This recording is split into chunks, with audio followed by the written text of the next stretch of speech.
আল্লামা সাঈদীর শেষ বাক্য লেখা ছিল, প্রভু আমার নিশ্চয়ই তুমি জানো, ক্ষমতা নেতৃত্ব লাভের কোন অভিলাষ ছিল না কোনো কালে মোর অন্তরে, শুধু বুক ভরা আশা একান্ত দয়া পরশে শামিল করে নিও মোরে তোমার প্রিয় গোলামদের কাতারে। আল্লাহ পাক এই গোলাম শেষ বাক্য আল্লাহর গোলাম হতে চেয়েছেন। জীবনের শেষ ওসিয়তনামা বইটা কোটি কোটি দর্শক পড়লো, কি সুন্দর করে ওসিয়ত পড়লেন। পড়লে চোখের পানি ঝরে, তার কথা শুনলে চোখের পানি ঝরে, কোরআন শুনে চোখের পানি ঝরে। বাংলা লিখেছেন এত সুন্দর, চোখ থেকে দর দর করে পানি ঝরে। তিনি বললেন, যখন আমার মৃত্যু ঘনিয়ে আসবে আমার সন্তানেরা, তোমরা চতুর্দিকে বসে বসে আমাকে শোনাবে লা ইলাহা ইল্লাল্লাহু মুহাম্মাদুর রাসূলুল্লাহ। তোমরা সবাই কালিমাত তালকিন দিবে, কারণ নবীজি বলছেন, মান কানা আখিরা কালামি লা ইলাহা ইল্লাল্লাহু দাখালাল জান্নাহ। নবীজি বলছেন, যার শেষ কথা হবে লা ইলাহা ইল্লাল্লাহ, আল্লাহ তাকে জান্নাত নসিব করে দিবে। আবার মৃত্যুর পরে কেউ কাঁদবে না।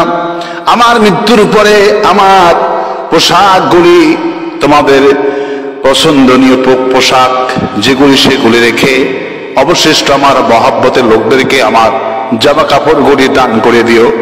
আমার যতগুলি তাফসির আমি পড়ে পড়ে সারা দুনিয়ার মানুষদেরকে আমি তাফসির শুনিয়েছি, এই তাফসির বইগুলি আলমারিতে খামাখা না রেখে দারুল কোরআন সিদ্দিকিয়া কামিল মাদ্রাসা খুলনাতে সেই বইগুলো অফ করে দিও, কারণ বইগুলি খালি খালি আলমারিতে রেখে কোনো লাভ হবে না। আমার নির্ধারিত জায়গা আছে, আমি যদি দেশে মারা যাই তাহলে আমার সংরক্ষিত জায়গা যাচ্ছে কামিল মাদ্রাসায় সংরক্ষণ জায়গা খুলনাতে, ওই জায়গায় দাফন করে দিও। আমার ভাইয়েরা, কি একটা গোছালো মানুষ। এইভাবে যখন সাঈদী সাহেব বইটুকুন লেগেছে, পড়লাম, চোখ থেকে দর দর করে পানি পড়লো। আল্লাহর ওলির লেখাটা এত সুন্দর, পড়লেও চোখে পানি ঝরে। আবার তাফসীর শুনলেও চোখের পানি ঝরে। কি সুন্দর লেখাটা, প্রভু আমার নিশ্চয়ই তুমি জানো। ভাষা দেখছেন কত সুন্দর।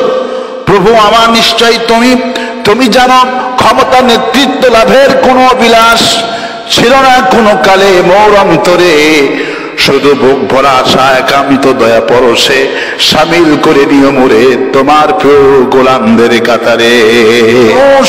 আজকে তো আপনারা হাজির হয়েছেন, আমি তো বলছি আমাদের এমন নেতা আমরা পেয়েছি, কিয়ামতের দিন আমরা হাজির হব আল্লামা সাঈদীর পেছনে কাতারে দাঁড়িয়ে।